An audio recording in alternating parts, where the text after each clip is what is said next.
All right, I forgot to add myself to the stage. What do you want from me? It's been up. Got to look at that. Hair's like all fucked up right there. Oh, it's been a while. It's been a hiccup. And the New York Giants, of course, beat the Philadelphia Eagles. We talked about it on the pod, or whatever you want to call it, the YouTube thing the other day. So I don't know. But it's been we didn't do a show on Sunday because there wasn't much to talk about, but we need to talk about, is this a culture shift for the New York Football Giants? Is this a different direction? Oh, Robert says, I hope you had some good pina coladas at MSG. You missed a good game. No, I didn't. I watched the Knicks. I watched the Knicks, Robert. I watched the Knicks from the third row with Mrs. Online Big Blue.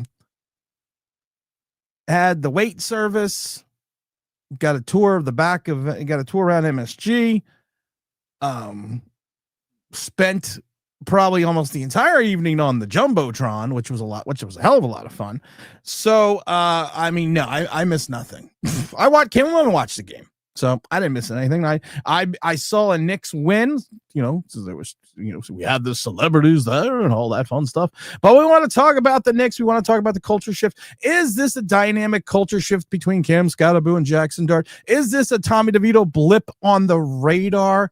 There is a lot of things to discuss, and I love it because Tommy DeVito. Everyone's got to calm down this Cam Scottaboo thing.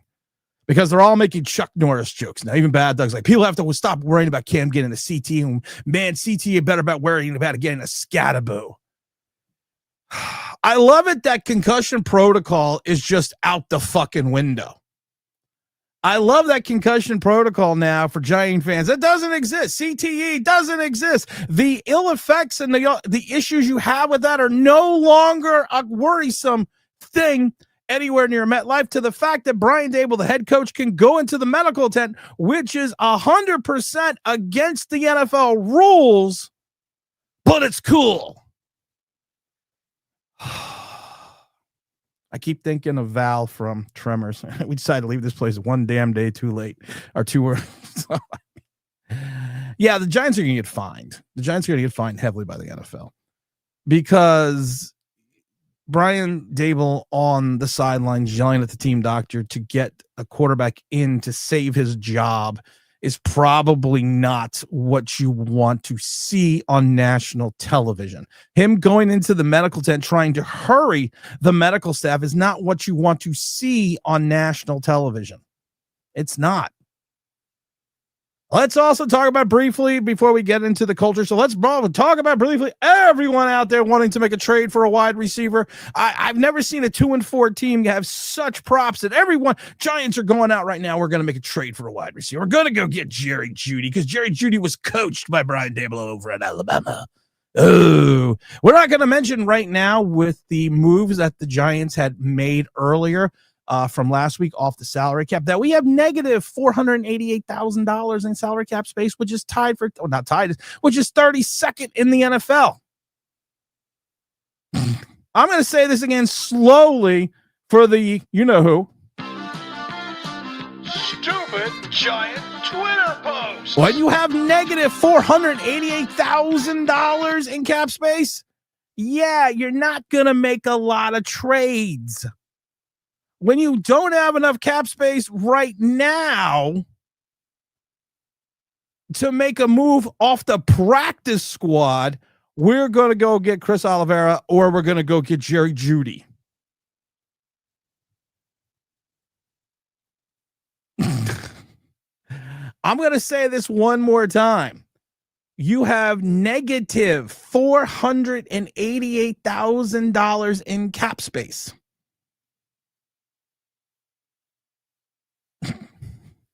You are not going to go out and get a wide receiver when you have no cap space, when you have negative $488,000. So we're going to take on a contract of Jerry Jeudy or anyone else, but somehow we are going to have to make moves to make sure that this will fit into the Giants cap space, which we don't have any.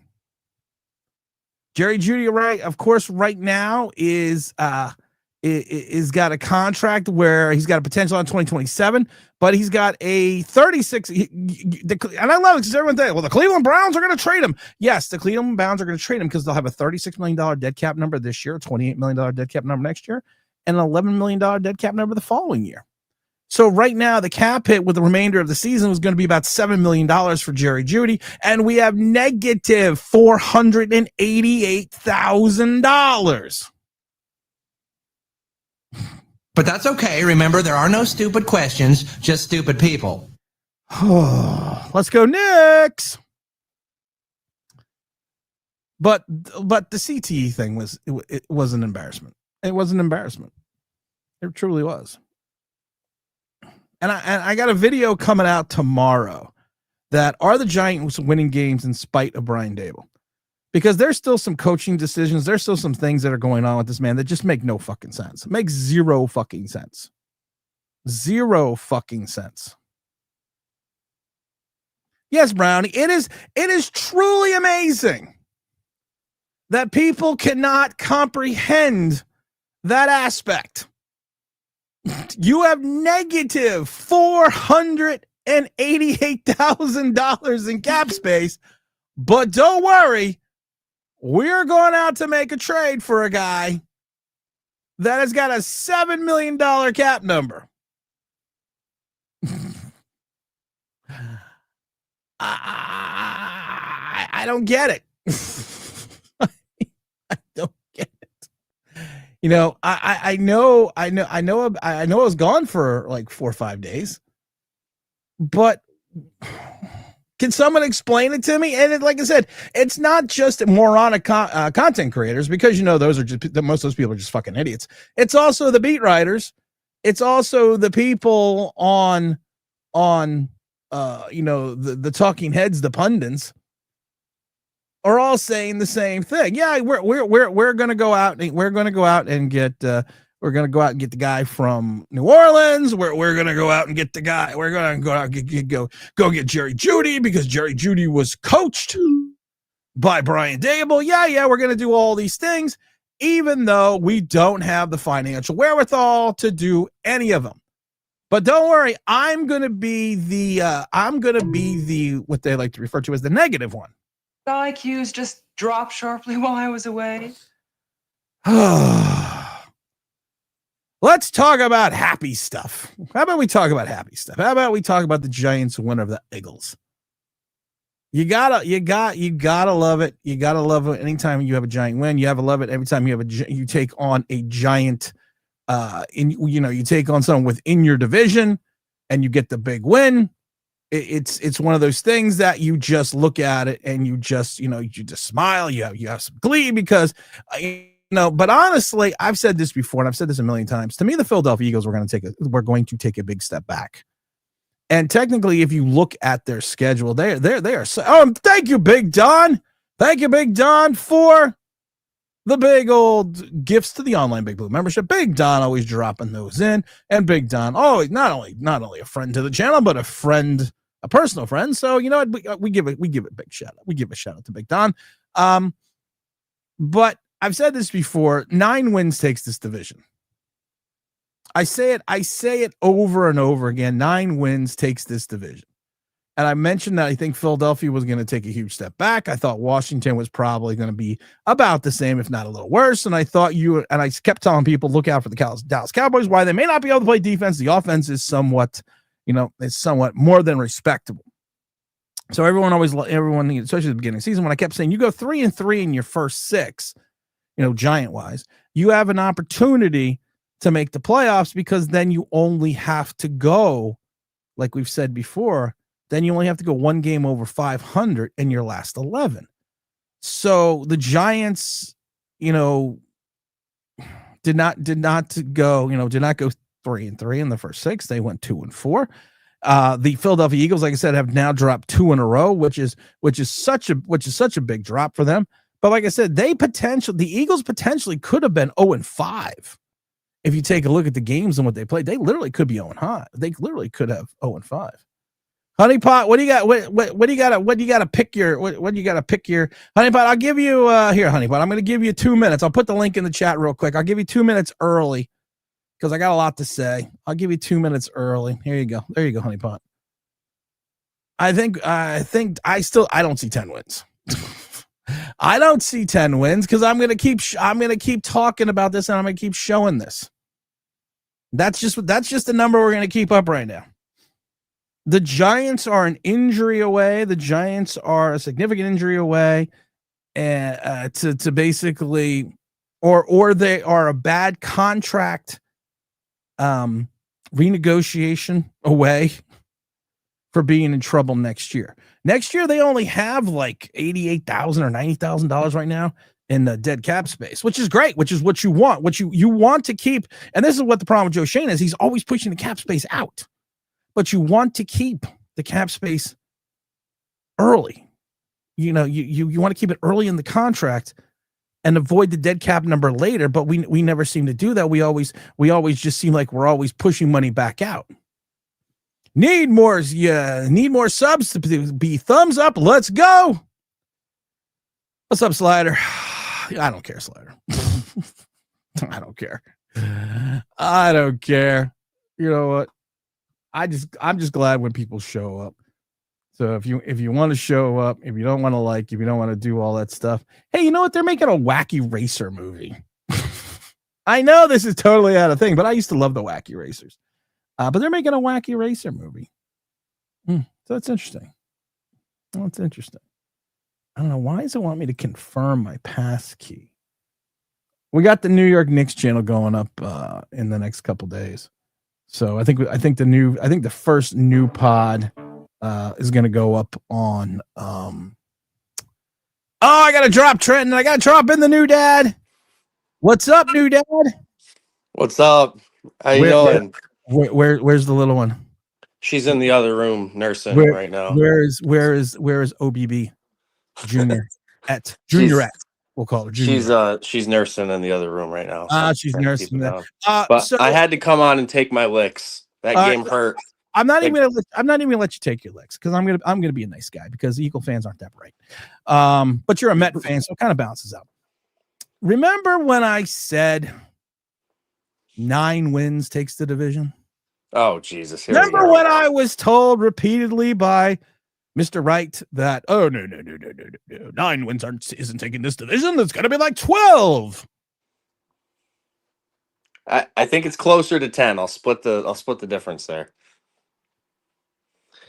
It's not 12. It's not 12 for sure. I'll give you that. 9 wins takes this division.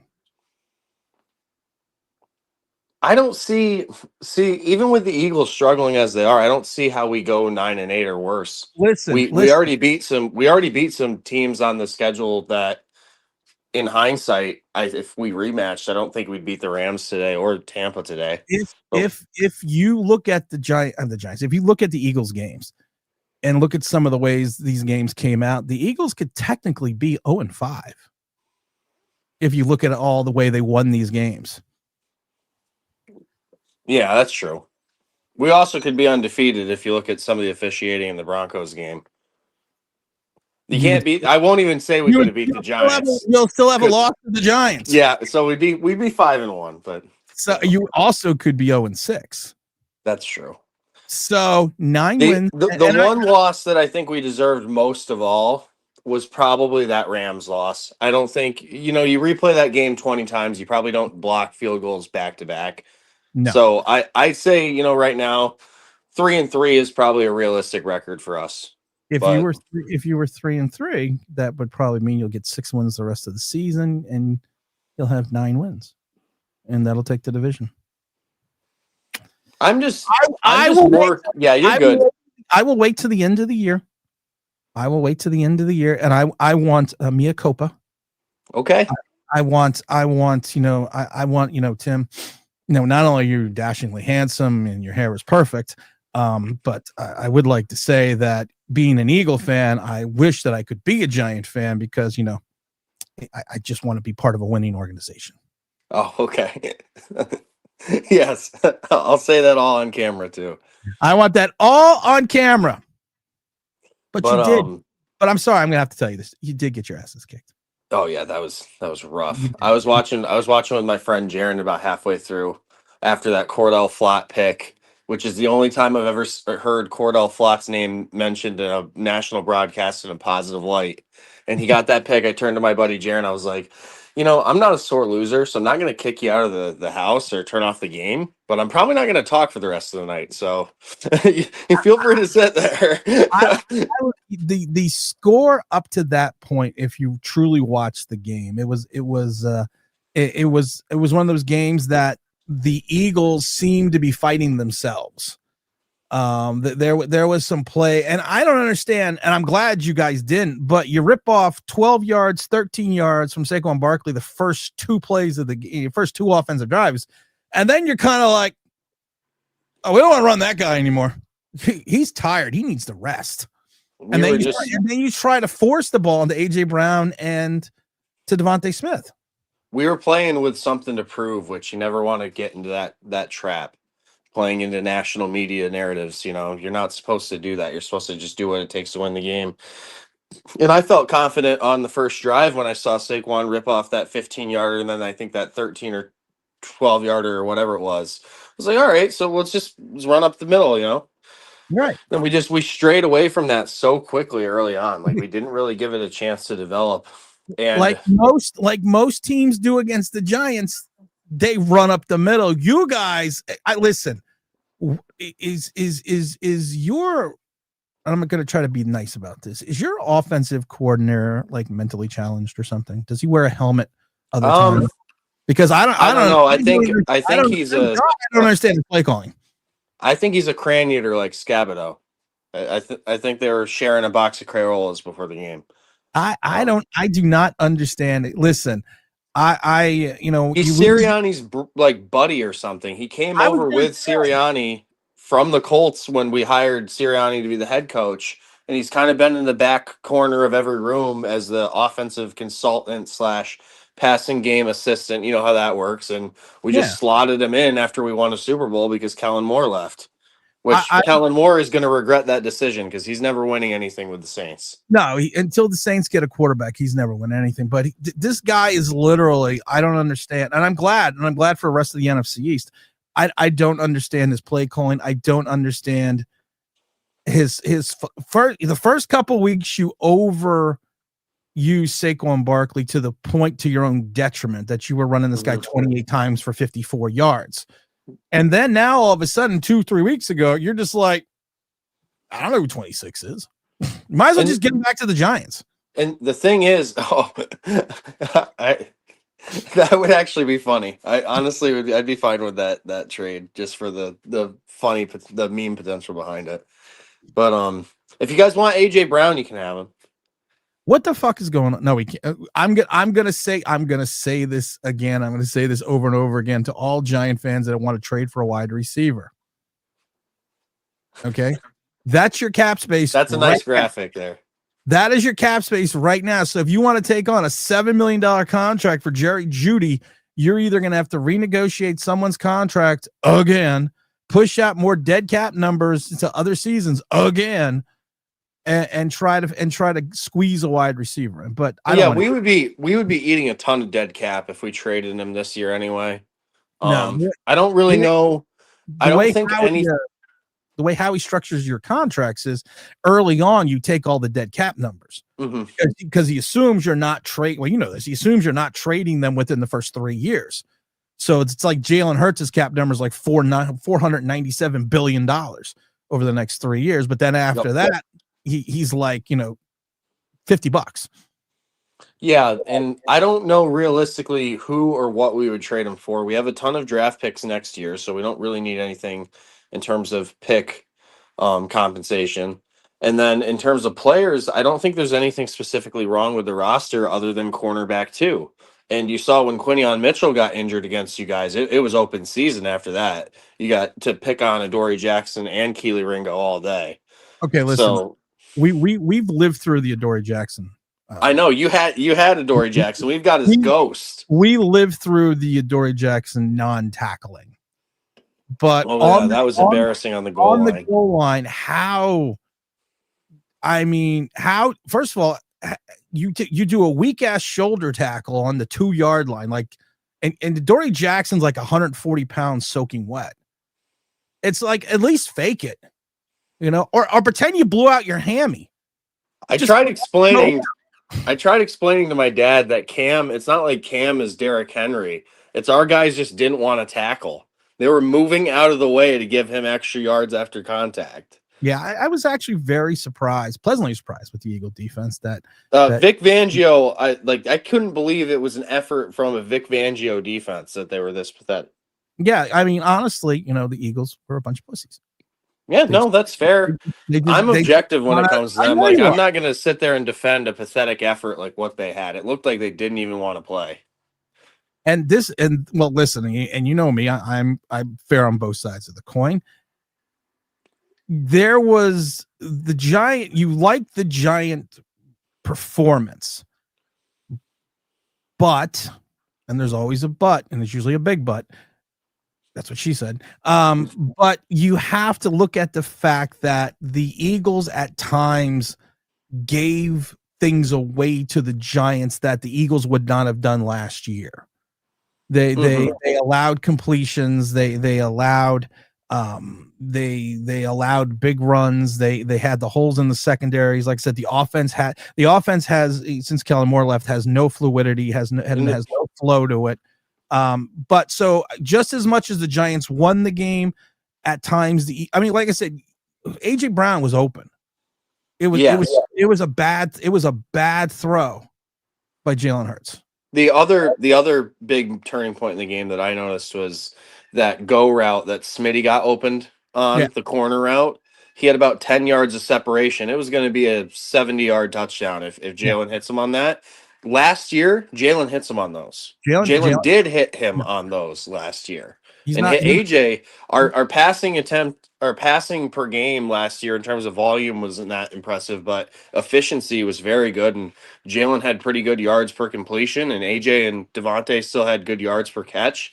We just can't hit on anything this year. It's either a 5-yard check down or nothing. This one from Danny does. This was a good one because this is 100% true. What happened to Zach Bond? He had one bad game. He's been playing awesome all year. He made to look like a fool.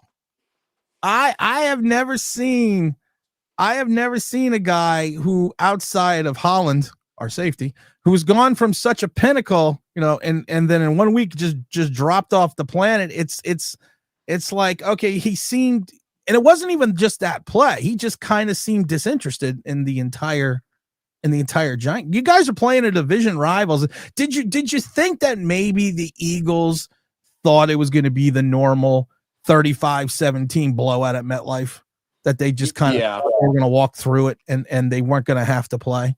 Well, that's what I thought too. I mean, I'm pretty sure everybody kind of had that thought going in, except for my friend Jaron, who's like the biggest Jaxson Dart fan in the world. And I was saying from the start, you might as well have started Jaxson Dart, because I didn't think that the Giants would have a productive season either way. And I like what I've seen so far, especially when he scrambles. I like that kind of style of play. His scrambling has got him in the tent 2 weeks in a row. Well, that doesn't bother me as an Eagles fan. It's fun to watch. It bothers me as a Giant fan. You don't trade up for a guy to watch him go in to get to go get a concussion. Did you see Daboll try to crawl into the tent looking for him? He's getting fined. I mean, the Giants if the Giants do not lose a draft. You guys deserve to get fined too, because Jaxson Dart high-fived a ref after the touchdown. That should be a fine for contacting the official. Well, we're not going to get into that. That was just gleeful youth. Oh, that was just jubilant. That was just jubilant celebration. Hey, listen, we got to win. Okay, shut up. Give us something. Yeah. If the Giants do not lose a draft choice and get fined heavily because of what happened with Brian Daboll, then the whole CTE thing's full of shit. Yeah, because then they don't fucking care. They really don't fucking care. Well, they let Scabido crawl into the tent after him too.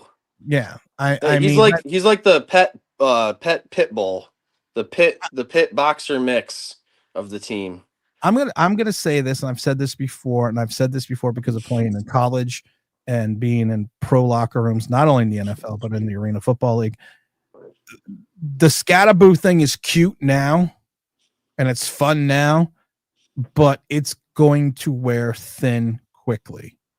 And I said that about Tommy DeVito as well. It's fun now, it's cute now, but the whole shit's going to wear thin quickly, not only with the media, but in the locker room, because if anyone's ever been in an NFL locker room or played a competitive sport at a high level in a locker room, guys like that have that weirdness from them, they have to learn to take it down a notch, because I think that's one of the reasons he has such mass appeal, though, is he's that weird kid from your high school football team. But that's the thing. He has the mass appeal now, but a NFL career is not about a single season. It's about longevity, or playing more than a season. I like Zagatag says, where's Barkley lines up determine run or pass? That's true. Yeah, they were talking about, and I'm glad you came on, because I did want to talk about this. They always say certain pitchers have this propensity to telegraph a pitch. Is the Eagle offense basically telegraphing their plays by the way they're lining up Barkley? Oh yeah, it's easy for anybody can tell, and I'm not like a big film watcher, but you can just it's not anything that I've identified like specific tells. It's just a gut feeling, and I'm always right. It's like, oh, they're definitely running it this play, and then they run it, and you can always tell when they put AJ Dillon in the game that it's either going to be a run to like the outside, or it's just going to be pass protection for a short yardage pass. Like everything in their playbook has been recycled over and over for these first 6 weeks, and it's starting to become clear. There is speculation and talk in Phillyland, around Phillyland, or outside Phillyland, that the Philadelphia Eagles, and I know this isn't true, because I know for a fact this isn't true, that the Philadelphia Eagles made Amazon put out the Saquon Barkley documentary the day of the Eagle game, because of the fact of the way the Eagles, it was kind of another FU to the Giants by the national media and everything else. But we all know that the Eagles do not have control over Amazon. Yeah, no. If anything, Amazon could buy the Eagles 497 times. Yeah. But I just wanted to say, was there anything in that documentary, or did you watch the documentary? Full disclosure, I did not. I'm not like a big like a big single player like documentary sort of guy. Like the last documentary on the Eagles I watched was the America's Game NFL Films documentary. You know how they make one about the Super Bowl champion every year? I just knew there was a Saquon documentary coming out, and I figured it had something to do with him leaving the Giants. So I let the Giants content creators handle that one. So you're in Minnesota this Sunday, and then you come back to the link to play the team that smoked you.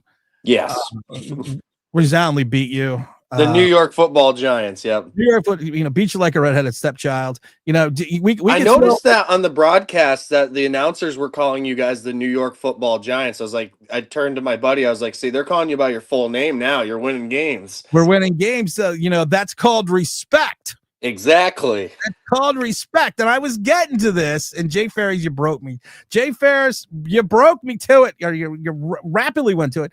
Carson Wentz. I don't even have word. You're not going to see me. You're not going to see me for weeks if Carson Wentz beats us. I was going to. Now listen, there is some talk that JJ McCarthy could be back for. I hope. They were on a bye week last week, or this. Yeah, no, it's still this week. They're on a bye week this week. But what would be considered worse? Losing to the Giants on national television by a score that was quite resounding, or getting beat by Carson Wentz? Oh, this is not even a question. Getting beat by Carson Wentz. Because you got to think about it in context. Getting beat by Carson would be our third straight loss. Okay, so panic time would be 4-3. the division, like you said, is probably only going to be 9 wins this year. I'm starting to lean towards you being right on that. I'll give you some credit. And on top of that, it's Carson Wentz. You still have a fragment of this fan base in Philly that worships that guy. And so if he beats Jalen in their first ever head-to-head game, that's not going to be a good look for Jalen. It's not going to be a good look for the organization, and it's just going to accentuate all the panic that's been building in Philadelphia. So it's not even close. Like, losing to the Giants, it was bound to happen that you guys would eventually beat us in MetLife. It wasn't like we got smoked at home. Oh, that's coming up. That's coming up in 2 weeks. Oh, that's coming up. Yeah, I forgot. That's coming in 2 weeks, right? Oh, and by the way, I will be there. I wish I could be. I will. Well, you have other obligations. I have other obligations. Yes, you have other obligations at the moment, and one of those obligations, of course, is not getting one of these. I know. I'm just gonna wear this repeatedly over and over again for you. Now, some people were DMing me like, "Well, he just had a baby. You should send it to him." I'm like, no, fair is fair, man. You keep that. You get it. I acknowledge. Game acknowledges game. I gotta win it. That's it. You have to win it. And unlike the Eagles, you might have a good chance of that. Yeah. Realistically, Tim, I got to get going to the gym, but before I hop off, what do you think the Eagles are going to finish with record-wise? Like, realistically, down the stretch? 9-7. Well, down the stretch, the Eagles? Oh, I think the Eagles are good. I think the Eagles... We're 4-2 now, so what do you think? I think the Eagles are going to be... I still think the Eagles are going to win the division. But I still think the Eagles are going to win the division with 9 games. We're not going to have any ties. We're not going to tie somebody like Dallas. There's no ties. There's no kissing your sister. There's no ties. To me, there should never be a tie in any sport. There shouldn't be. Hey, buddy, good to see you. I'm going to go get my lift in and God bless. Have a good one. Go get your lift in, and hopefully the little one, everyone's going great. And hopefully, like I said, we'll see you in 2 weeks. We'll see you before that, but we'll see you in 2 weeks when you're like, Tim, I just want to say your hair is wonderful. And, you were 100% right about 9 wins. When I sign my contrition form, when I give up. Exactly. Hey, I'll tell you what, I'll tell everybody on this stream right now, if we lose to Carson Wentz, I will come on stream. God. Throw down my hat and I'll give up. I'll stop talking about the Eagles for the year. I don't have your phone number, but I will fucking find it and stalk you if you lose Carson Wentz. That's all. All right, see ya. All right, Trent, have a good day. All right, Honeypot, I'm sorry about that. I just wanted to bring Trent on because I didn't get a chance to talk to the Eagle fans. So Honeypot, I'm going to put the link back in the chat. I really want to get to the chat itself, but Honeypot's evidently got a bone to pick with me. Take a number. Let's see here. Robert says, I'm happy that we beat the Eagles, but I'm not ready to turn the page on the awful era of the Giants football we've been in the past decade plus. Here's the thing, and this is what I'm worried about. We've already seen what happens when you go up when the Giants grab a big win. Now you have to admit both of the Giants wins are at home. So now we're going on the road to Denver. I am not a Bo Nix fan. I've never been a Bo Nix fan. Bo Nix, while he is gritty to say the if you want to say that he's a gritty guy. He's this guy that I'm just not a fan of Bo Nix. I didn't like him. I thought he was more of a system-oriented guy coming out of Oregon. And you can see what Oregon quarterbacks are doing in that type of system. I think he's a guy that he only threw for 174 yards and a touchdown against the Jets. He's got 9 touchdowns, 4 interceptions, 1,277 yards, only completing 64% of his passes. He did complete 66% last year. I mean, he's not unbeatable. And then that's the thing. You don't look at Bo Nix and go, okay, this is the guy. This is a guy we can't beat. No, you look at it saying this is a guy you can beat. But again, we talked about this before the Saints game. And I love it because people are like, well, Tim, you were right. I wasn't right. It was just going back to the Annals of Giants history. There are certain games, even going back to Tom Coughlin, not going to Parcells, but going back to Coughlin, even going back to 2007, where we just run into these games that we grabbed the big win, and then the next game we put up a stinker. So I've talked about this before, and I've talked about it on the stream before. For the Giants, for anything, it's going to have to be about continuity. It's going to have to be about consistency. It's going to have to be about playing a total effort every week against any opponent. Like I said about the Saints. It's a trap. This is the ultimate giant trap game against the Denver Broncos. Now, if you want, and like I said, we've had these types of games going back to 2007. This isn't something that is new to these Giants. This is literally going back to Coughlin. So you have to be consistent. And if you want to have a culture shift does not start with an individual. Culture shift does not start with people acting like a moron. Culture shift. I love it when the Eagles did the same thing that Cam Scatterbo did with Kelsey ripping off the shirt. We bashed the Eagles. We bashed it for being Bush League. We bashed it for being a show off. We bashed it for now we do it, and it's the greatest thing since sliced bread. There is an inconsistency there. So you don't start with individual talent to have a culture shift. You have to have a team mentality that moves the needle. And one of the things that I really thought was interesting, and I give Wan'Dale Robinson 100% credit for it. He came out after the win, and this is what I talk about in reference to a culture shift. Wan'Dale Robinson came out after the win and said, "Heard everything y'all had to say." That to me is a shift in culture, because it's almost like, listen, we understand what you're talking about, and we understand what you want as a fan base. We get it. We heard you. And this is not the first time that I've heard Giants, especially last week, that I heard individual Giants say, "We hear you. We hear what you're saying." And I think that's what you need to take a look at. And that's what you need to remember. You have to have an entire shift as an organization. And while it always starts with the players, it doesn't start with just two. It has to be an entire mentality throughout the team. And for people like Wan'Dale Robinson, I believe Brian Burns, I thought it was also Kayvon Thibodeau that said the same thing. We hear what you're saying, guys. We hear what the fans are saying, and we, and here's what we're showing you. Robert also says, "Good to see the Cowgirls lose." It was good, especially against Carolina Panthers. Strider said, "More thumbs up." Let's see here. Brownie says, "No, I ain't saying we win 10 games. Oh, I said the division winner. Sorry about that, Brownie. I still think it's 9 wins.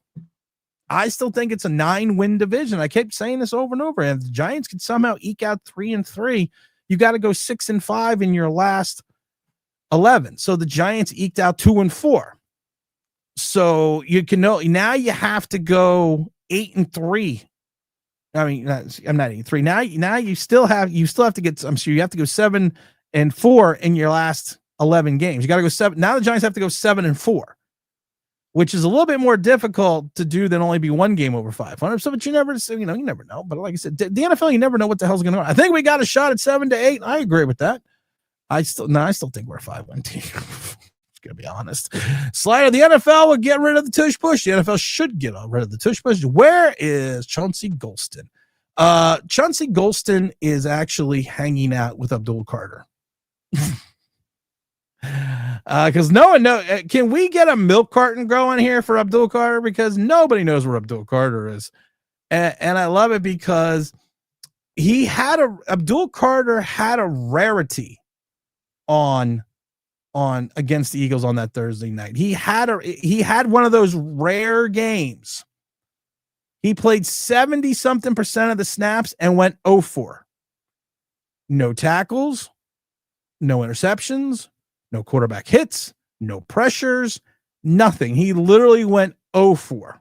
He literally went 0 for the game, which is a rarity for a guy that started and played in 75% of the snaps.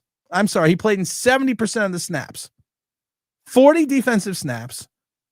He had 0 sacks, 0 combo tackles, 0 solo tackles, 0 assists, 0 tackles for loss, 0 quarterback hits, 0 everything.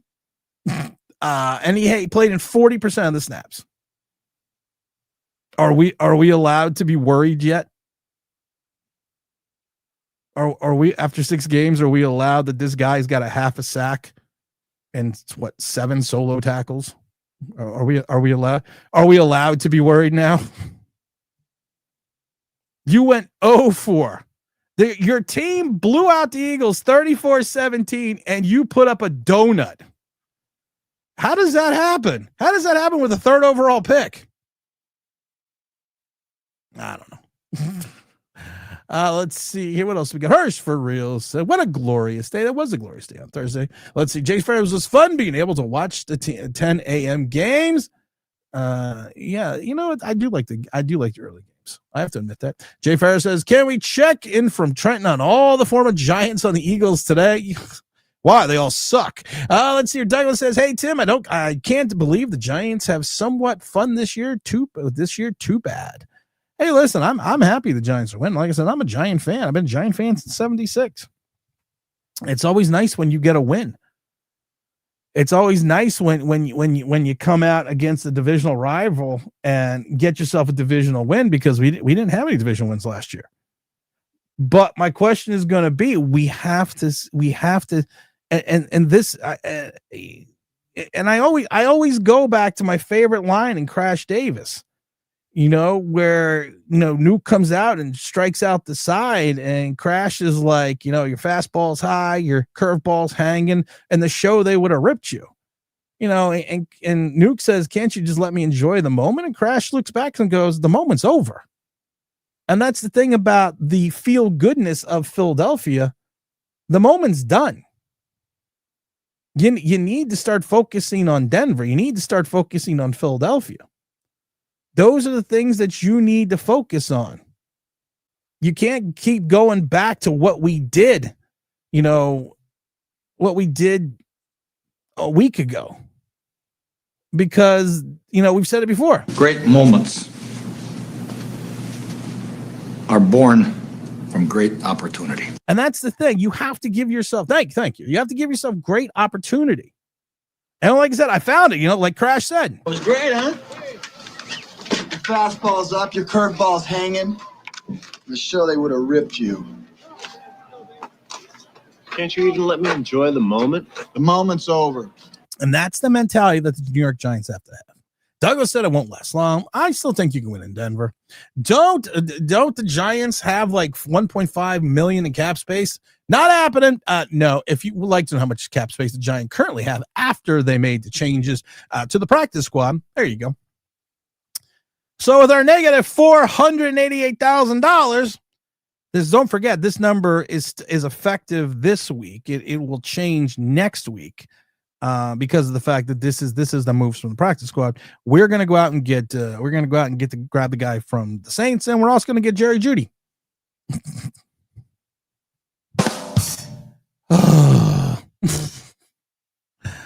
I saw someone making fun of Ryan. Hey, Tim, the Giants have always so much fun. No, we already got to that one. Zach Bond. Where's McLovin? The best ability is availability. Missed content on the biggest win in 3 years. I am McLovin. I spoke to McLovin just a couple days before the Eagle games. You got to remember, the kid's in high school. So he had to go do, he's I think he's a senior this year. So he's got to go do his high school stuff. He's got to do his tests and stuff like that. So he didn't get an opportunity, but I love it though. You're right. After the Charger win, he was all over the place. And now then we had the other loss against the Saints, then he dropped off the planet. And now you're right. He's got the biggest win of the year, and he's MIA. Let's see here. Tim, you had the same thought. Tim, you had the same thought as well. I don't remember what that is, but that's okay. Daboll is so desperate to keep his job. That's what scares the hell out of me.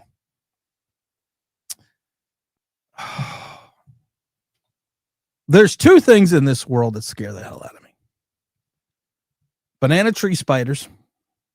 I know they're harmless. I get that. But those motherfuckers are huge.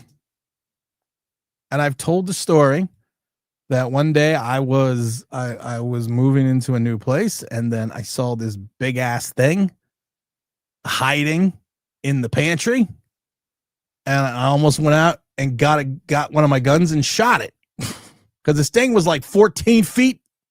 They're like 14 feet long. I'm scared of banana tree spiders, which I know are harmless, and Brian Daboll just in general, because you could tell that he's a man of desperation. And people are gonna be like, well, he was just involved in the game. No. If CTE issues and concussion protocols are such a huge part of the NFL that you go into the tent, what you're not supposed to do, you chastise the doctor on national television, which you're not supposed to do, because you're trying to save your job. Like I said before, if the Giants don't lose a draft pick and get heavily fined, concussion protocol means shit in this league. So I never want to hear another player talk about it. Let's see here. I doubt they will. They should lose a draft choice. You violated the inner sanctum of the concussion protocol. The head coach, once you go into that medical tent, nobody except the medical staff, per NFL rules and guidelines, are supposed to be in that tent. You are not even supposed to go near that tent. And then to have the audacity to scream at the doctor. And it's almost like the doctor says, okay, let him play. I hearken back to the late 80s, the early 90s when I was around. You would break a bone and they'd be like, he's all right. Break a bone in your arm, like, don't worry about it. Just tape it up, rub some dirt on it. You'll be fine. Get back in there. Back in the day, we used to refer to it as getting your bell rung. Because if you've ever had a concussion, you have this hollowness. And everyone's symptoms are different. But you have this hollowness in your head. And it's like you can almost hear yourself in your own brain, this echo talking. And there's this buzzing sound. It's like you hear bells. And that's why they used to say he just got his bell rung. So you get your bell rung, sit out of play, and you go right back in. And sometimes you get your bell rung, you don't even sit out of play, you just keep playing. Because that's what you were told. Well, he just got his bell rung. And then you have people like Mark Sanchez acting like a nut. And you have all these, you think about Junior Seau and all these other players, some that have committed suicide, and they take a look at these guys' brains, and they're so fucked up because you play football for 20 plus years. It's like banging your head against a brick wall. I always laugh about Romeo Doubs of the Packers because he's got that padding on his head. He's got that padding on his helmet, and he's doing it for safety reasons. I get it, but it's literally like watching a mushroom run downfield. Maybe we can get him too. Less backflips from Scatterboo as well. I agree. Brownie says, what does Brownie say? I think he'll naturally tone it down. Tone it back a bit. I hope he does, because like I said, if you start losing again, it's gonna get annoying quick. I've seen it happen. And I love people, like I said, I love people that have been watching football since like 2011. I've been watching football since since 1976. I've seen these guys. I've seen these players. And that's why people are like, well, how are you always so sure about these things? Because I've seen it. I've lived it. I've seen history of it. And he's not John Riggins. Can we stop with that? Please, for the love of God, stop with that. Zach Attacks, James Stein says, the worst thing that will happen is a fine, possibly a one-game suspension. Zach Attacks says, Barkley lines up behind Hurts, runs equals. Well, yeah, we talked about that. Carson Wentz revenge, we got that. Ban the tush push, I agree. Oh, Trenton, yo. Strider, yo. Frank, what's up, Big Frank? Tim, Denver won ugly yesterday. What does that mean for New York this Sunday? Nothing. Nothing. It literally means nothing. Denver has basically been winning ugly since the Sean Payton era. It's if you take a look at their games this year, I mean, it's just it's kind of like when the Giants used to win in 2007, 2011. We won ugly. They beat the Eagles 21-17. They beat the Broncos without a quarterback 28-3. They broke the Bengals. They lost to the Chargers by 3. They lost to the Colts by 1. They beat the Titans only by 8. That's just, and if you go back, like I said, you go back to hit the like button. I got to tell you that if you go back to the way they play, that's just their style. Tim, your hair is like Bill Clinton's. Oh, no. I'm going to tell you a story. Strider. The wife and I were doing like a little tour around MSG. We got a little, behind the scenes background tour thing. So we're doing that. So we go into one of these suites. You got the waiting staff there. And the guy, the guy we were with was like, hey, can we come in? And the guy was like, oh yeah. So the guy that was waiting on that suite. And I loved it because the guy stopped me and the other guy from the Knicks. And he looked at me and looked at the other guy and said, you know what? How can I not let that hair into here? I was like, even in a different sport, my hair has its own fan base. First, I thought the guy knew who I was, because that's always, sometimes when people say things like it's a dead giveaway, and then it's kind of a standoff moment. It's always a standoff moment because you never know once someone knows who you are, you never know what the well, in my case, I should rephrase that. Once someone knows who I am, you never know what the reaction's going to be. But nope. He was just complimenting me on my hair. So the hair is going to be at MSG again on Friday. And like I said, we're going to go to the Philly game in 2 weeks. So we'll have to wait and see what happens. Zach Attack says we only beat a 500 above team. Every team we lost to was under 500 at that point in time. I'm not going to worry about that though, but you're right. Brownie says I ain't turning the page until we start stacking wins. Good performance for everyone. That's the thing. You have to start stacking wins. And that's exactly what you need to remember, because the Giants' pass defense is still putrid. Even though we're getting a couple turnovers in here and there, we still have a putrid pass defense. Once again, I have to hear about Drew Phillips and him making all the tackles and making on the big plays. If you take a look at his advanced stats, as like we always do here, and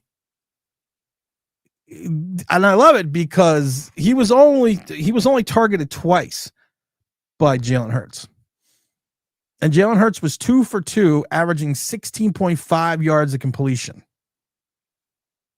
The week in the loss to the Saints, Spencer Rattler was 4 for 4 against them. So opposing quarterbacks the last 2 weeks are 6 for 6 when going after Drew Phillips. I'm just speaking truth. Pete Throw, what's up, my brother? Tim, how you doing, my man? I hope you and your family's good. We're finally getting over the cold. Regardless of the dumpster fire or any organization, we'll take. You got to take against. Like I said, I take full glee. And first of all, picking on all Eagle fans. That's just the greatest thing in the fucking world. Because you got to remember, I live in the middle of Pennsylvania. I live in Eagle country. I'm like the lone bastion of hope in a sea of diarrhea.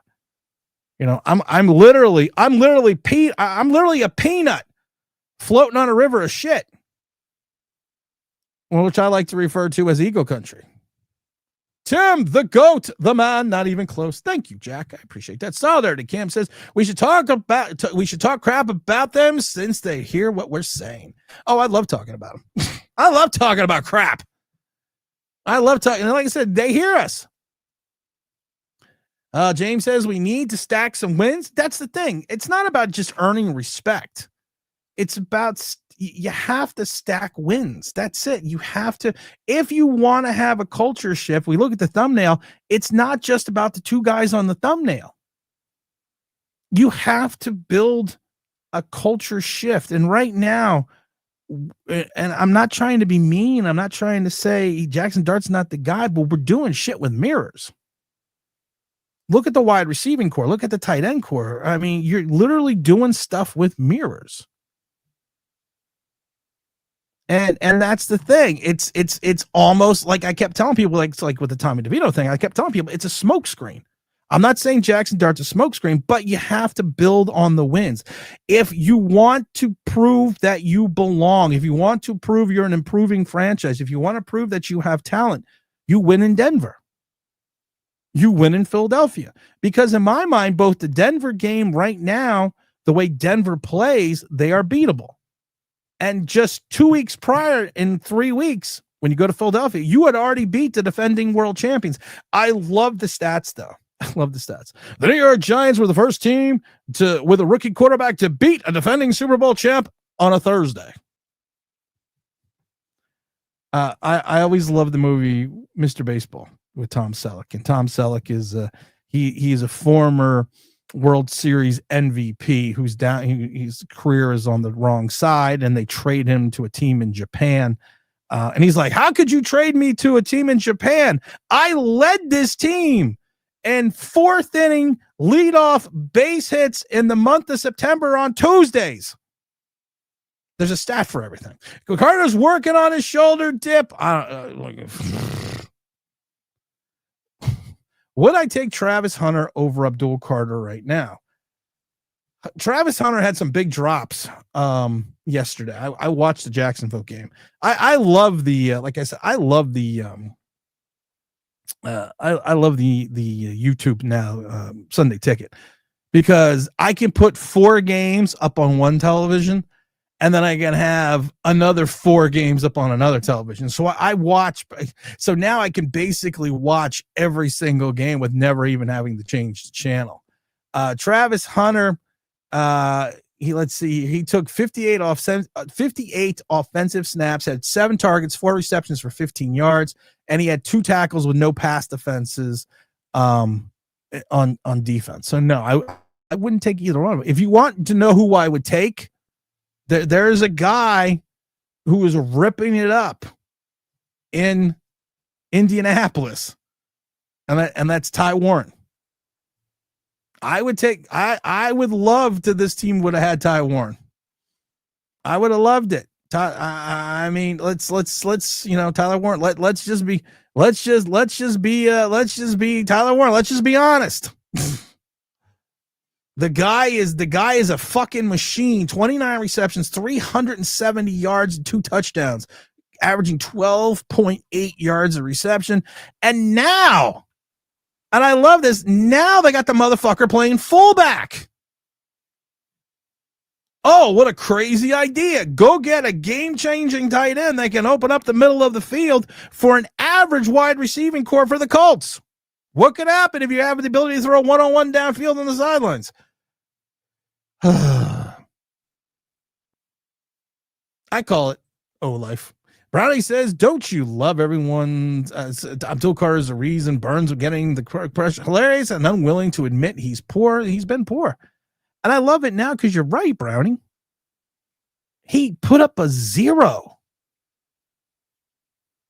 He literally put up a donut in every stat category. How often does that happen? That you play 70%, over 70% of the plays, and you put up a donut. Pressure is on. Pipes, just open up the faucet. Yes, we learned that about King of the almost sack. Who was second in the league in pressures. Had like 4,946 and had half a sacks. Tim, give Burns credit so far for being. Listen, Strider, what about Brian Burns? I've said it on the last couple streams. Brian Burns has been the reason why the defense had. Okay, listen, I should rephrase that. Brian Burns is the reason on defense at times that Giants have won games. He's gotten the sack. He's gotten the big stop. He has gotten, and I've given Brian Burns all of his flowers and kudos over the last couple of weeks. I even had James Williams on, and I said he was the reason. He had 7 tackles and 2 sacks against Philadelphia. And you saw the difference when he does, and he's not involved. And we've said this before. Brian Burns, like Kayvon Thibodeau, has a propensity to disappear, which was why the Ghost Brothers. He only had 3 tackles and no sacks against the Saints, and the Giants lost. So he is the reason why at times he's got 7 tackles. He's got 7 sacks, 19 tackles. He's having a great season. He's having a good season. I give Brian Burns all the credit in the world. Kevin says, "What's up, Tim? Football. So everything's pretty good. Should you pay Tibbs? No. You cannot continuously have 3 undersized players on this team. If you want to trade for, if you literally want to trade for a wide receiver and you think that Abdul Carter is your guy, you trade the tradable contract, which will match certain deals to go get a wide receiver. But you have to do it if you feel as if Abdul Carter is going to be that pass rushing presence. Then you have to do it. I'm so glad we didn't go after a guy like Quay Walker. I watch him play in Green Bay, and I'm just like, I'm so glad we didn't try to trade for that guy. Buy or sell the deadline. If anything, that will tell us how crazy Bonzo Shane is in their jobs. You stand pat. You stand pat. Because you've already lost your 3rd round pick next year. So you're going to have to probably trade a player and assets for a wide receiver. And you're going to have to, and like I said, we've said this before, you are going to have to trade the player for a reason.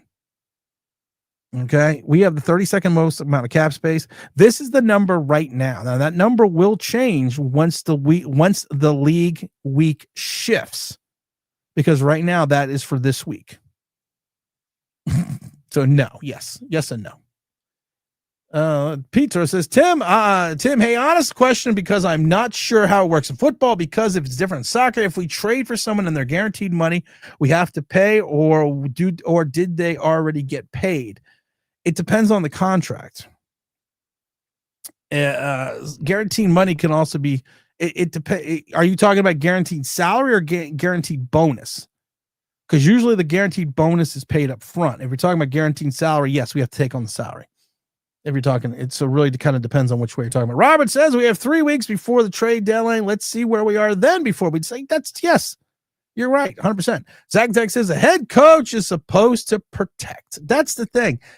And I keep saying this over and over again. You're playing. Sometimes I think Joe Shane and Brian Daboll are playing checkers while everyone else is playing chess, because it's in the long-term success of your organization if you have a franchise quarterback. And franchise quarterbacks are hard to come by. Hit the like button. Let's get up to 40 likes. Let's see here. Brian Daboll messed up. Fine him. Suspend him for a game or 2. End of story. He violated the concussion protocol. He violated the inner sanctum of the medical tent. He violated the understanding that this is probably in the last century the biggest lawsuit and loss the NFL has ever had in reference to player protection. And the league already said if they find out this is what happened, they're going to come down heavy on the Giants. So you're probably going to lose. I mean, if you're going to send a message that you don't do this stuff, yeah, you're going to lose a draft choice. G for Life says, y'all in this chat gone salty when Brian Daboll's back at the head coach next year. I already said, why are we going to be salty? You're a fucking idiot. Because if those in this chat will tell you this, fuckhead, we've already said that if he shows any consistency and only wins 6 games, he'll probably be back. But being a fucking moron such as you are, you leave comments like that. So all I have to say to you is very simple. Mom, more Hot Pockets. Let's see. Your head coach is supposed to protect. We got that one. Mr. Frank says, allow me to brag about how long I've been watching football since 2002. Seems like some fans are drooling to extreme over the pass rush. It is nowhere near the nearest 2007, 2011s. I'm sorry. You're not wrong. You don't have to be sorry. I was so high off the win, and to leave it to Tim to channel to sober me up right away. Thanks. I'm not sobering you up. I'm just being honest. It's not a sobering up moment. It's an honesty moment. That's all. And like I said, celebrate the win. But like Crash Davis says, the moment's over. You got a game. Well, technically next week, but it's still this week because we play 2 games on Monday. You got a game on Sunday in Denver. It's time to move on. It's time to go to the next thing. And like I said, a culture shift only happens if you win, and a culture shift can only change if you have consistency. And so you cannot fall into the other giant typical trap game. Terrell Thomas was always like that too. Many tackles from a quarterback position, kind of cool, but significant ineffectives everywhere else on the field. Yeah. Yes, Terrell Thomas's biggest issue going back to USC was the knee injuries. But Terrell was a pretty good corner. He just couldn't stay healthy. That means nothing to me. So Slider, just keep winning and being consistent. You're right. Keeps winning and being consistent. You should change your channel's name to Mr. Negative always. You should change your name to go out of your mom's fucking basement, get a job, and maybe try to find a girlfriend. Just throwing it out there. I have a feeling we're going to be putting time out by Tim. Yeah, no, he's too much stupid. He's too stupid. People ask me over and over again, why are you quitting? Here you go. Mr. BS, also known as Mr. Asshole. Because a segment of our fan base is so fucking stupid that you do not deserve to have me. And like I said, strap in, kiddies, because this is it. You are going to get blunt, honest Tim till February, till the last day of till the Super Bowl ends. I am quitting the day the Super Bowl ends.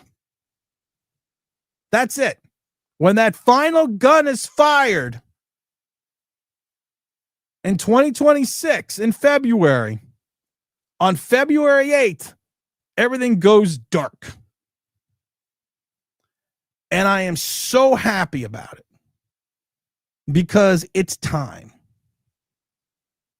Sometimes they say, don't go away, man. Just go away. That's what I'm going to do. I'm just going to fade out into the sunset. Going to get on the white horse. Going to look back, and of course I'm going to ride off to the sunset with this little kid screaming in the background, Shane, come back, Shane.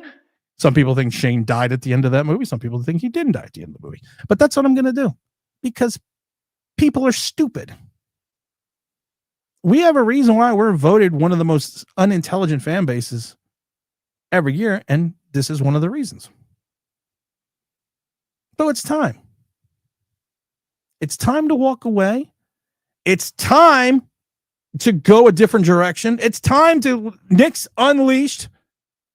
It's time to get back into the full swing and get off my lawn, the mad ramblings of a Gen Xer, which of course is nominated for the Black Podcast of the Year award. Yeah, they still need to figure that one out. Foaming at the mouth.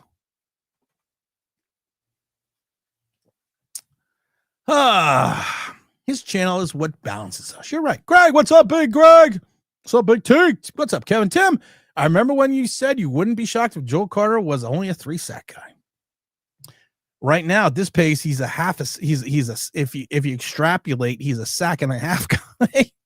Hey, James. James Stein says, "Hey, BS, shut the fuck up. Get out of here if you don't like that way Tim runs his channel. So piss off, you wanker." We definitely need a wide receiver upgrade regardless. You're going to have to renegotiate a contract or trade somebody. That's all I'm going to say. He's a wanker. Let's see here. Where was I? Petro says, I was legit going to say that as my previous comment about trading Chips for wide receiver to help offset the contract. You have to. Brownie says, at this point in time, Tibbs is a much better than Abdul, much more complete player. Yes, but Tibbs is in year 4. He's got a tradable $11 million contract in year 5 because we picked up the option and he didn't play as much in 2024. So the salary went from 14 million to 11 million. So it's a tradable deal. And if you want to go after someone like a Jerry Jeudy, you trade a matching contract. Dart needs more than Wandell. Oh, I agree with that. And Mr. Weaver says, I just pissed when you signed Slayton for that money. You should have let him walk, and he's never been a good number 2 guy. Can't catch a cold. We used to say the money. This is the thing I said about Slayton. Slayton's been your most consistent receiver for 6 years. But I kept reminding people after we signed him to the 3-year, $36 million contract that Slayton has a propensity of drops. Everyone told me, oh, no, don't worry about that. Don't need to worry about the drops. Don't worry about that, even though we watched big drops going all the way back to Tampa 3 years ago. But he's had a propensity to drop the ball numerous times, and I've said this before. He's a 3rd wide receiver on a good team, maybe a 4th. Here, he's a 2 and a 1. Let's see. I believe Brian Daboll should be suspended for 6 games. He's not going to go that, Chris. Let's see. Mr. Smith is just announced. I saw that. I saw he's retiring. Zedarius. I saw Zedarius Smith was retiring. Yeah, that's okay. Fox is OG Knockett. Is a Cam Scatterboo an every down back? No. And no. And I'm going to tell you, and if you really want me to tell you why, it is not difficult to scheme for Cam Scatterboo. And the more and more the season progresses, he's not Derrick Henry. He is a second back. And I find it interesting, but nobody wants to talk about this because it's just not politically correct to talk about things that are honest, especially around Giant fans. Did anyone notice that Cam Scatterboo's production went up when Tyrone Tracy came back?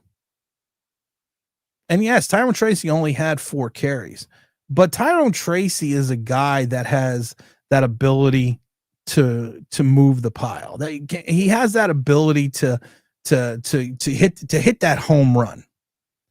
He has that ability to really push forward. And it's the same thing with the running game of Jaxson Dart.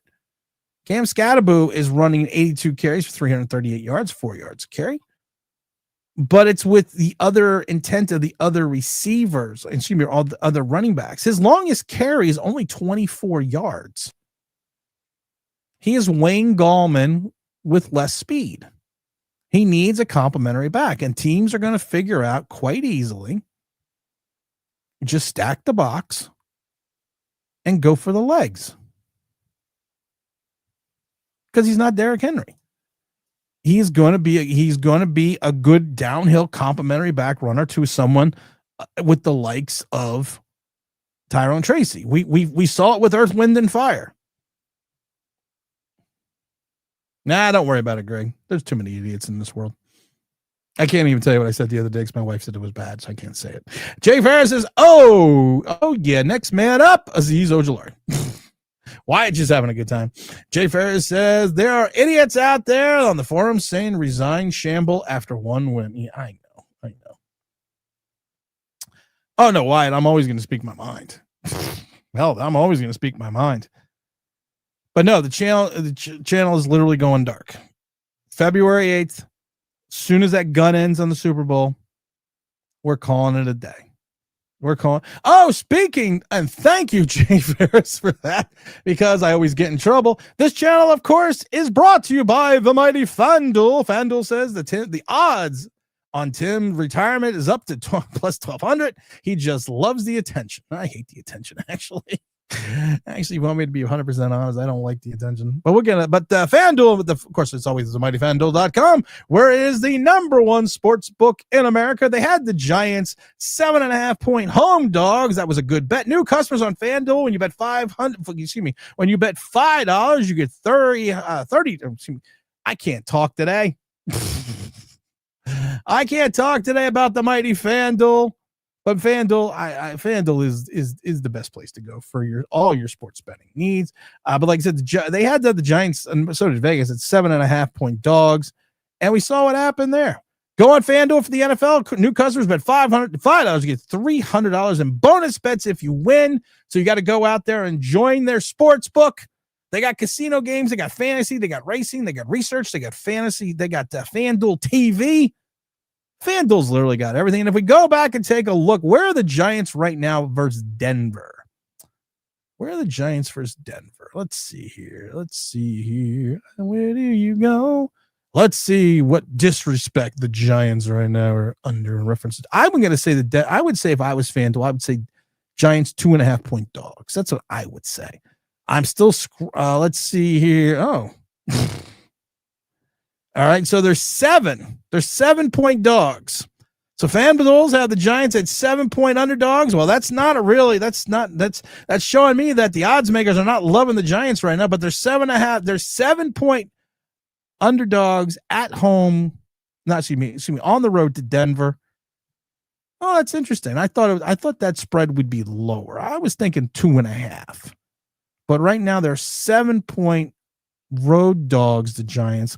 I wonder if that shifts at all, but I guess it hasn't because I think this came out a while ago. I'm going to place a bet. I'm going to place a bet right now. On FanDuel. There we go. I'm going to go FanDuel. I'm going to take the Giants and the spread. I'm going to, let's see what my wager is going to be. I'm not going to tell you what my wager is going to be. Ooh, that's actually a good amount. So let's see here. I'm going to take advantage of this FanDuel and I'm going to take the Giants in 7, and I'm going to place that wager right there. And then I will win 300. If they win, I will win $381.82. Okay, I'm going to hit bet. That's how easy FanDuel is, man. Number one sportsbook in America. I just placed a bet on the Giants and took the points because I think that line's going to go down.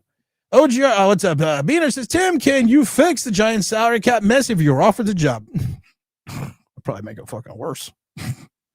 Jersey Beaner, have you seen my math? Everything to me is 4,963. The problem with the Giants salary cap is very simple. We do the reverse of what everyone else does in the league. So I mean, it's not that difficult to figure out that you need money to make moves off the active roster onto the practice squad. You need money to move players off the practice squad onto the roster every week. You need moves, and we've talked about it before, the $10 million in operational cap space. You need that money. We just always don't know how to do it. You know it's sad, and I don't say these things because people always say, you should be a coach, you should be this. I think I could figure out the NFL salary cap, yes. I think I could. I think if you gave me a calculator and gave me some times, yes, I am smart enough to figure out how not to be in cap purgatory every single year. Jersey Beaner, I'm applying for the job right now, the New York Giant capologist. Oh, let's get to the super chats. And all super chats go to the Philadelphia Children's Hospital. With Scadaboo, the way he runs, he'll be lucky if he has a solid 4-year career. I wish the kid the best. He's fun to watch. Oh, I agree. But to your point, OGR, not every play is a play you have to put your head down and try to get that extra half yard. This is a guy whose longest run in 80 plus carries is 24 yards. He is not going to give you that breakaway ability. You're going to have to play him. He's going to be an in between the 20s runner and a clock grinder. But like Wayne Gallman, going back to that Seattle game under Joe Judge's first year, Wayne Gallman breaks through the line. He's rushing down the field. He's got no one in front of him. He's dragging them from behind. He just doesn't have the speed. I wish he did, but he doesn't. Nothing I can do about it. I can just point it out and get told I'm a dummy. Mr. White says, come on. Marcus says, come on, Tim. You can't leave us with the fireball shot taking guy. Fireball. Marcus, like everything else, it's like my collegiate career. You know when it's time. You know when it's time to walk away. And I probably should have walked away after the first ACL. But I was a moron. And I remember saying years later, after all that, I remember saying that when something presents itself as time to leave, then it's time to leave. And I think this is the perfect time to leave. And like I said, I hope to God the Giants win 9 games and make the playoffs. I still say 9 games takes this division. But it's time to do other stuff. Like, let's go Knicks. Wait, Tim, is there a new video coming out? Well, Knicks Unleashed. Yes, there is. I think that pod's dropping tomorrow. Are you going to be back at the Knick game on Friday? Well, yes, I do. I love interviewing myself. Yeah, I am going to be back on the game on Friday. Trade Slayton. No. It's just time, man. It's just time to walk away. Let's see. Broncos Giants official prediction. You want my official prediction right now of the Giants Broncos? Thanks again. All super chats go to the Philadelphia Children's Hospital. Here's my official prediction. Stay tuned for Sunday. Because that's not going to happen. It's only Monday. I'm not going to give an official prediction today because then no one's going to tune in. No one's going to tune in if I do that. Tim won't retire. He loves us too much, and we love him right back. I agree. I got such a great following, and I got so many great people in the chats. But you're all going to go over the Nick channel. Greg, you just go to the Nick channel. There you go. Pick up here. I'm going to show you how you do this. I'm going to demonstrate with a Super Bowl ring, giant Super Bowl ring. Okay, here you go. Okay, you're here, and now you go over here. That's it. Ask me, did you get my email? I sent you 2 of them. Let's see here, Mr. What do we got? Aquarius here. So why are people comparing Cam to Bradshaw? I don't get that either. Because they both wear 44. And that is the mentality of certain segment of Giant fans. He's wearing 44. He must be like Amon Bradshaw. He's going to rip off a 97-yard run against Buffalo. Scat is going to end up paralyzed if he keeps running like that. He won't wish. No, he's not going to end up paralyzed, but he runs too high at times. And if he keeps leading with his helmet and doing stupid shit like that, he's not going to have a very long career. He's going to be Icky Woods. But what do I know? I've only been watching the game for our official prediction. Here's my official prediction. Tune in on Sunday. I can't give it to you now. Robert says, hit the like button. We got to the Greg says, that was great. We single-handedly stopped that shit. We did. Jersey Beaner says, Tim, when the channel goes dark, I'm going to have to watch the tennis player blindside Giants and cap up. No. I'm going to cultivate. You know what I should do? Because I shouldn't leave you guys high and dry. I shouldn't. That is rude. You're Jersey Beaner. You're right. That is fucking rude of me. We are going to have to find a replacement. Not for my channel. We're going to have to find a replacement for you guys to watch. I'm going to have to start scouting the internet and scouting Giant channels, and we're going to find the right place for everyone to go. This is like finding a home for a stray. We're going to find a place for you guys to go. Or you can just watch the Nick channel because I'm going to do Nick lives and everything. It's going to be great. Scat absolutely needs a comerbacks like Tracy. I think they will be a solid. I think they would be. I've said this before. I thought that they would be a solid duo. You know, if you have the bruising back and you set it up with the speed back, you got the change. And that's why they always say you need to change a pace guy. I will say one thing. I want to talk about the Knicks just for a second because I got a whole pod coming out tomorrow. I was never sold on the Mike Brown hire. Mike Brown to me is a product of LeBron James' success. And he is a guy that, yes, he has had success everywhere that he has gone. Guy that's won Coach of the Year. You know, you take a look at Cleveland. He had 2 consecutive 50-win seasons. He had a 60-win season. I think he had a 60-win season as well.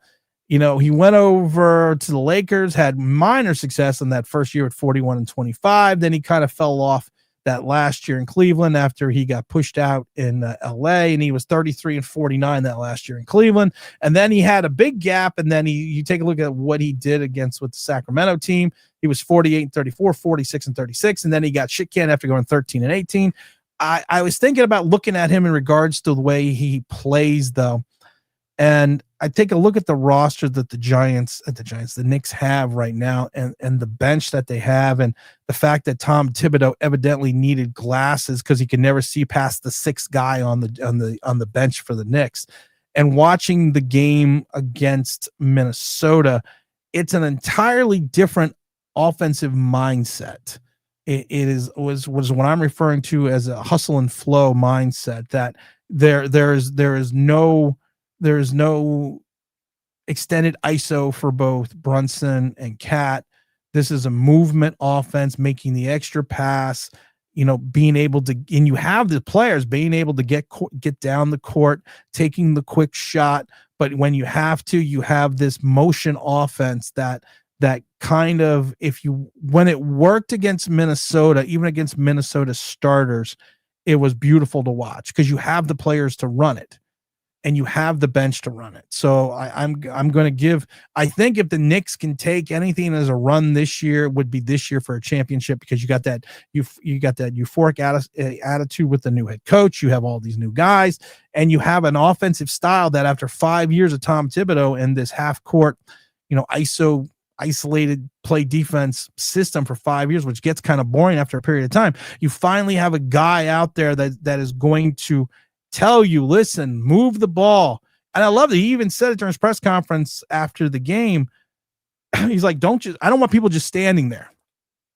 He's like, you constant motion. I go back to when Obi Toppin was here. Obi Toppin used to just stand at the top of the key or in the corner during offensive series. And I've watched him. He does it in Indianapolis. He does it in Indiana as well. He just stands there. He doesn't move. He just stands there and waits for the play to come to him. This is now going to be a motion offense. Greg said, fuck, we have to watch. No, you don't have to watch that. I'm not even going to say those names. We're going to find someone, says. Jay Ferris says, I'd phrase that as Tracy needs a complimentary bag and scatterball. Okay, I can say that too. Mr. Alvarez says, Tim, how bad Abrams has been managing the cap. You can't do any worse. You can always do worse. You can always do worse. But I literally think if you put me in the Giant building, I would have to bring Mrs. OBB with me because my Excel skills aren't that great. She's like the Einstein of Excel. So I'd have to bring her with me, but I'm good with a calculator. And we've said this before, math is math. And I did not invent math. So I think I could do it. That's why teams like the Ravens, Kansas City Chiefs, and Eagles know how to spend money wisely. Yeah. Eagles know how to spend cash. The Eagles know how to do it. Peter says, Tim, I don't watch basketball. Tim, it's not the same. Listen, Mrs. OBB went to her first basketball game ever on Friday. She said, and I quote, I am never going to another Giant game again. This was so much fun that she's like, you got the game going on. That's always going on. People are running. You got the celebrities coming in and out. You got the waiter, you got the food, you got the fan experience. She called them the fun squad, which was the Knick dancers, the Knick squad that are always on the court during the timeouts. And she was even enamored with the guy that was mopping the floor, wondering what kind of mop and shine that he was using in reference to getting the sweat off the floor. She's like, that was the greatest time I've had it. And she's gone to tons of Giant games. She's been there. She's even been to Eagles game. She's been to the Link in 2007. But she's like, this is the greatest thing ever. She goes, it's such a fun experience. So, Petro, I would recommend to you to do that, to go see that, or follow me on my other channel, Tim Arsenal Domination, because when I talk about the Arsenal. You can't retire, bro. I'm not retiring. I'm moving on to another phase. Tim, how much of your Giants tickets are going for on the market? You know what the sad thing is? The sad thing is I sold the Eagle game tickets. Those are always good sellers. But I'm probably getting, even with all this euphoria, I'm probably still getting 40% less than I got last year when I have to sell the tickets. And usually when I sell the tickets, I still end up going back. Let's see here. Jason Tatum's already dunking on Instagram. Is that trouble for the Knicks? No. The Achilles thing is like Cam Scott is like a Debo Samuel's doing backflips. You need to be extremely careful with that because we've said this before and we've said this over and over. And I'm going to say this over and over again, Jay. Achilles injuries are a bad injury because your tendon snaps. And it's a repetitive stress injury. It has nothing to do with the turf. And I always love it because it's like when people are like, well, basketball, if a basketball player gets an Achilles, it's not because of the court. Because there's no turf on the court. It's just like rubber band. It does this and it's doing this. And like you keep doing this to a point, you get to the point, you go like that and it snaps. That's repetitive stress injury. So, and I think there is a connection. If you go back and look it up, there is a connection between ACL tears and the Achilles tendon snapping. Because it always seems after somebody tears their Achilles, like a year later or 6 months later, they tear their ACL. Hit the like button and we'll help you get the channel adopted. Yeah, well, maybe we'll continue with someone else. I don't know. We're only at 40 likes. Why would I continue if I can't even get up to 50 likes? Jersey Beaner says, Tim, when you retire, you're going to collab with other Giant podcast, like the Giant Collective. Oh yeah, that's what I'm going to do. I might yes, you know what? I might I was thinking about this because I've been kind of doing it now. That's what she said. I might continue to go on other shows. Like I went on the Saint show, I went on an Eagle show, I went on a Giant show. I might be like that retired 80s sitcom star who was on a sitcom for like 10 years. And then all of a sudden they got canceled and then they make guest appearances like on the Love Boat and Fantasy Island. I think I'm going to be that guy. I think I'm going to be the Love Boat guy. Greg Giant says, hey, Tim, what's your take on the Giants trading for Chris Oliveira? That's my take. So unless you're trading a player or renegotiating another contract and putting dead cap space out to next year, that's my take. Take over. Here we go. Roy from Indian Land, South Carolina. And Roy says, peace, chat from Indian Land, South Carolina. Go Giants. Robin said, I'm sorry I missed, but Mike Brown is a retread. He looks like his record without LeBron. He's barely above 5. He did well in Sacramento. And like I said, I was not a big fan of the signing because people are looking at his pedigree, and to your point, because it's inflated with LeBron. But there are moments in history, not only just in the NBA, but in the NFL, because these are emotional games, that when you have something for 5 years, like we did in the task-oriented Thibodeau, the doesn't play the bench, you got to play defense a certain way, you run this isolation style offense that kind of just bogs everything down. I know, yes, you go more toward a half-court style offense and play when you get into the playoffs at times, but when you have this taskmaster, and then all of a sudden the next year you go to a guy that is more of an open, free-willing spirit that has this understanding of ball movement, get away from isolation, make the extra pass, keep everyone involved. You know, you don't just rely on Brunson. And because last year, if Brunson and Cat were off, then the Giants were off, unless Hart put up, and Hart had some problems, but unless Hart or Bridges put up a big game, this is to keep everyone involved, keep the second unit moving, and just keep the consistency. And sometimes when you've reached that point of being the same thing for 5 years, kind of like this channel, you reach that point when the new guy comes in that first year, everyone's so exuberant about it. And that's what I said. That's why I keep saying this is the year to me. If the Knicks are going to go to the ship and win it all, this is the year. Because I kind of think that the Mike Brown thing will run its course like he has the rest of his career and he'll be gone in 2 seasons. But I think this is the year. No, because I got no money.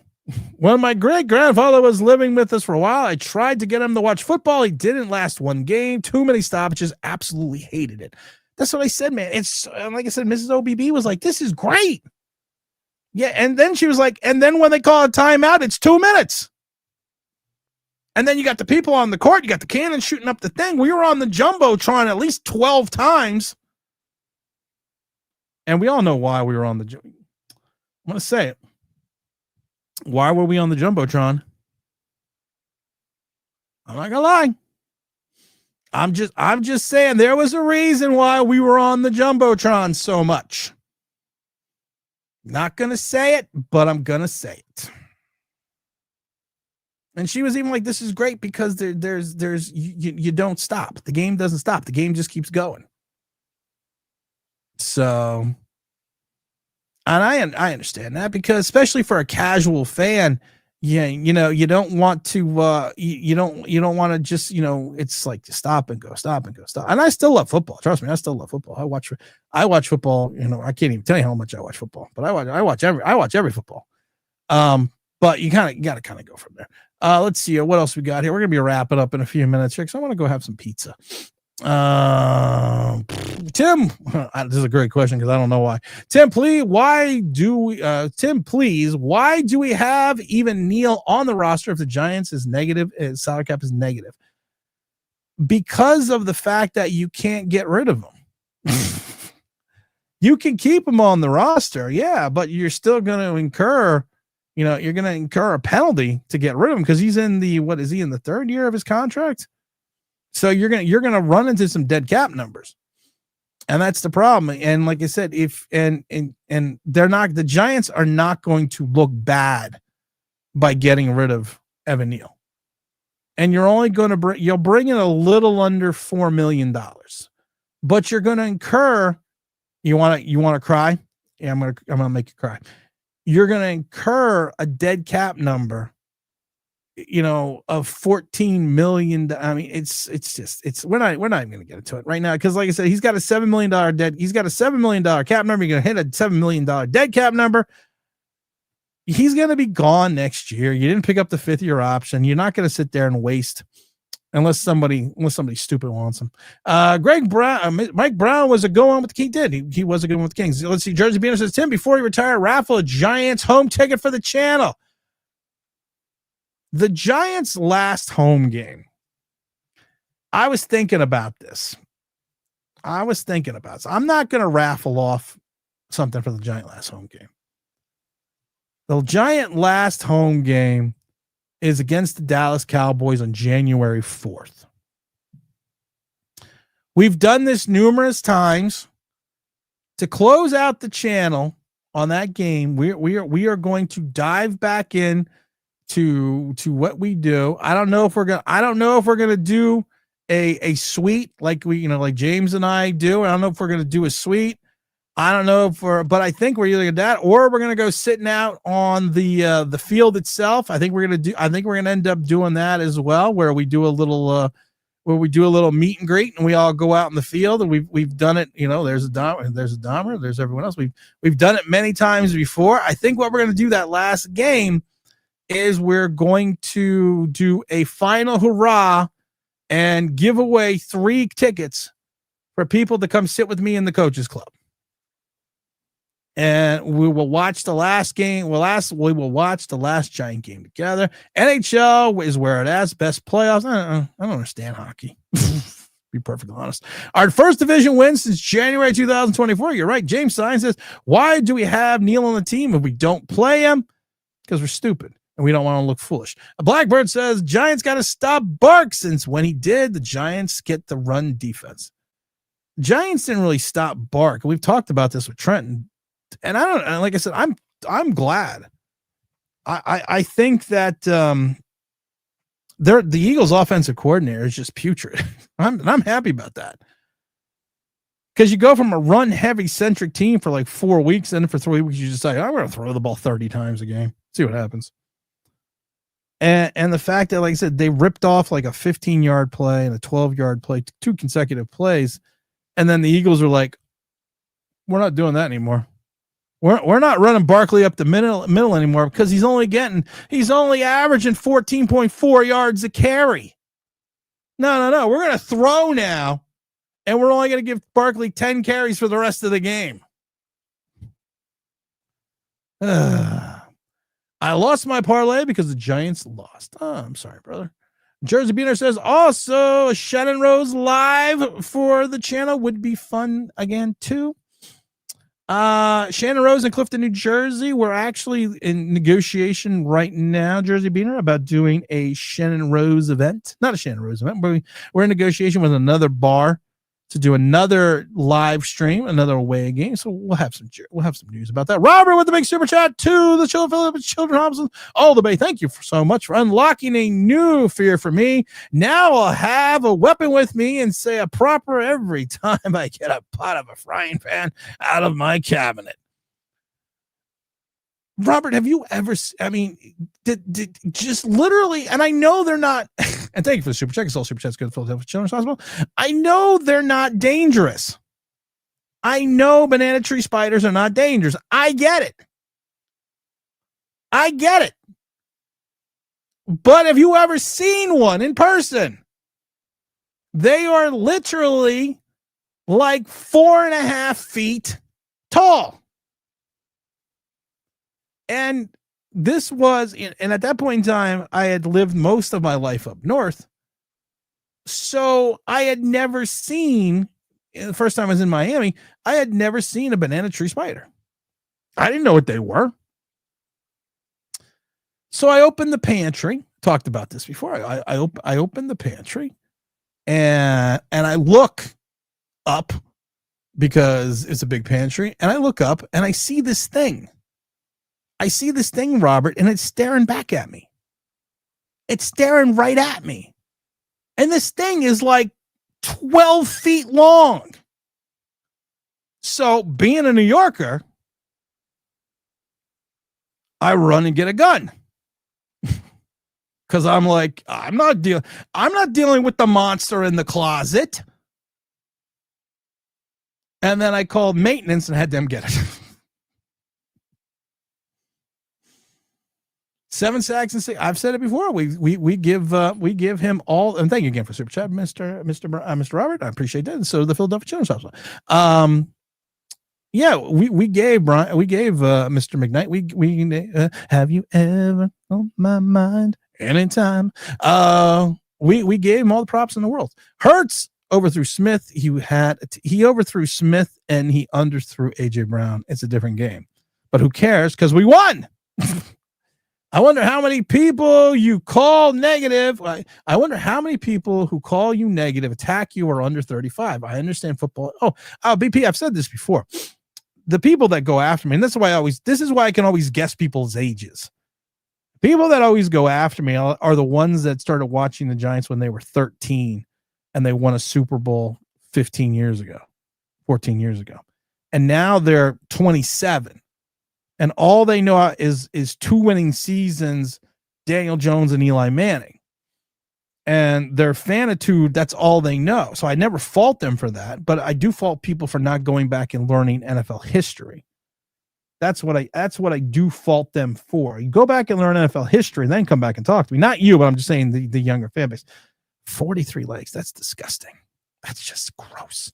Watch the Giants put up a stink. Oh, that's what we've said before. I'm worried about this is another trap game. Blackbird says Hurts on the interception. The flat at AJ. He did have AJ Brown wide open. You ain't negative. You're honest fans who to lie to themselves about the reality about that in the game. That's still Giant fans, right? Chicken Tim. Oh, I've said this before. I am definitely afraid of big spiders. I don't have any phobias. I'm not afraid of flying. Not afraid of roller coasters, not afraid of bungee jumping, not afraid of snakes, not afraid of monsters under the bed, not afraid of any man alive. But spiders scare the bejesus out of me, especially big ones like that. And I will tell you why. There was a cartoon in the 70s, and it was The Hobbit. And there was this, and it was allegedly, and that's why I love the 70s. It was allegedly a children's cartoon. And it was called The Hobbit, and it was in 1977. It was an animated musical creation by Rankin and Bass, who did all the Christmas things. And they had this spiders in The Hobbit. Now remember, this used to be on like at this thing used to be on like during the day. That's why TV was so great back in the 70s, because and even the 80s, because you could mind fuck a kid because of the fact that you had these shows that probably if you had them on now, nobody would ever watch. But they had this cartoon, and go Google it, and they had this spider which is sucking the blood out of these they were dwarves. And there you go. There was the spider. That was the spider from The Hobbit in the 1977 cartoon. Now, again, this is a cartoon that would play like at like 12 o'clock on a Saturday. Okay. Notice anything? Notice anything? Notice anything? So I'm a young kid. I mean, I'm a young, impressionable OBB. And I watch this freaking cartoon. Yeah. So it scared the bejesus out of me.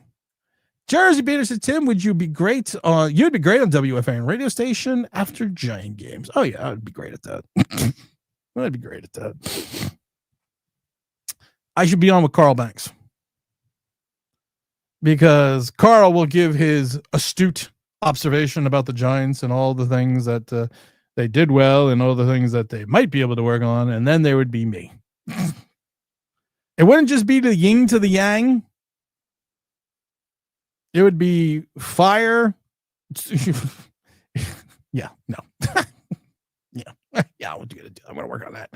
Robert said almost every cartoon from the 70s and the early 80s was dark as fuck. You're right. 100%. James Stein said this team can't stack wins. That'll change the narrative of this team going forward. That's the thing. And I've said this before. Changing the attitude of this team is not about changing the culture of two players. It's about changing the culture by winning. That's it. And winning consistently. And that's what you have to do. Cam Scatterboot is a CTE waiting to happen. But don't worry, he'll go with the Giants. He'll go into the tent, pop right back out. They'll be like, Cam, rub some dirt on your brain. You'll be fine. All right, guys, I'm out of here. It's 12:47. It's raining today, so I got to go get the kids in the rain. That's never fun because school pickup is then going to be insane. I don't disagree with you. You are 100% right. We'll have the stream on Sunday, so make sure you stay tuned for that. I'm going to have a video or two coming out tomorrow, if not tomorrow, the next day. Don't forget, we're going to have a new Knicks Unleashed coming out, the podcast version. I'll post that on my channel as well. Big Greg, peace, Big Greg. It's been a great day. It's been fun. Yeah, Robert, it's been a good day. It's been a great day. It's been a good day. It's been a fun day. I'm glad we were able to come on the mic. Like I said, I took a little time off because the Mrs. OBB took some time off from work, so we were hanging out. So I want to wish everyone, if you're out in the storm still, over the weather, especially on the coastal area, stay safe. Don't forget to go to the Mighty FanDuel, which brings you this channel, the New York Giants Straight Talk, powered by Online Big Blue LLC. Everyone have yourself a remaining wonderful day. And as always,